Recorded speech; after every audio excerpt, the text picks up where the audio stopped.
to review IRS Form 8332. This is the release or revocation of release of claim to exemption for a child by a custodial parent.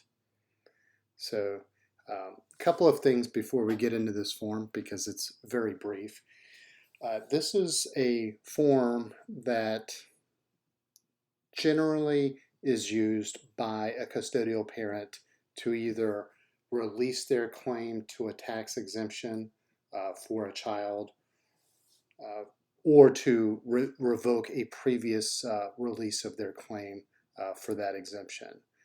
So a couple of questions come to mind, such as what is an exemption? Well, prior to tax year 2018, the personal exemption used to be a deduction that you could claim on your income tax return for every member of your household, to include your minor children.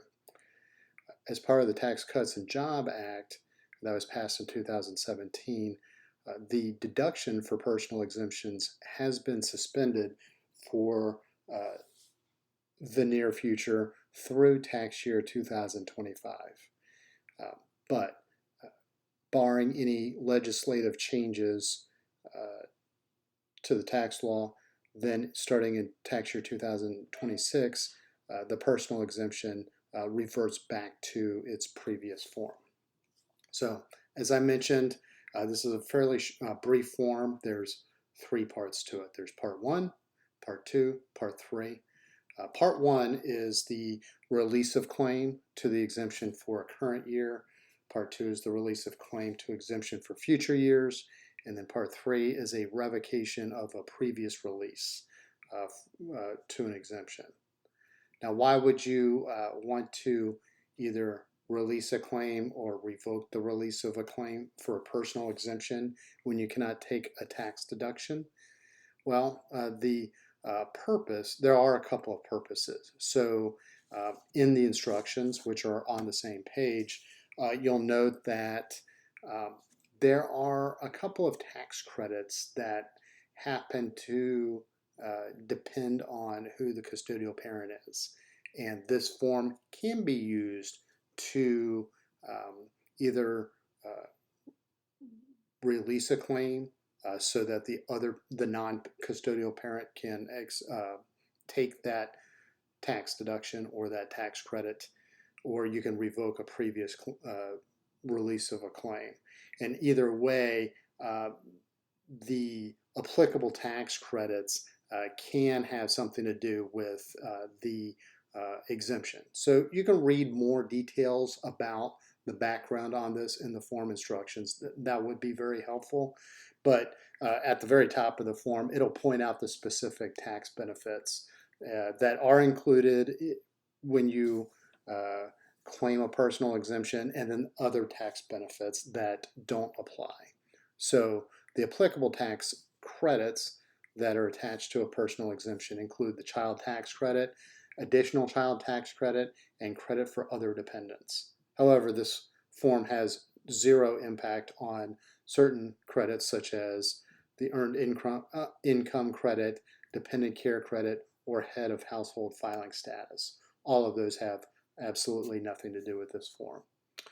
So to complete this form, you put the name of the non-custodial parent at the very top of the form and the non-custodial parent's social security number. This informs the IRS to tie this form to that parent's tax status. So in part one, if you complete the part one, this basically is releasing a claim to the exemption for a current tax year. So if this were tax year 2023, you would agree to not claim an exemption for whatever the child's name is for that tax year. And if you have more than one child, you'll need to complete multiple versions of this form for each child. So part two, if you are going to release your claim to the exemption for your child in future tax years, then you need to complete part two. If you choose not to do that, then you don't have to complete part two. Part 2 is very similar looking. The primary difference is that you're going to be completing the tax years that you plan to include that release of claim.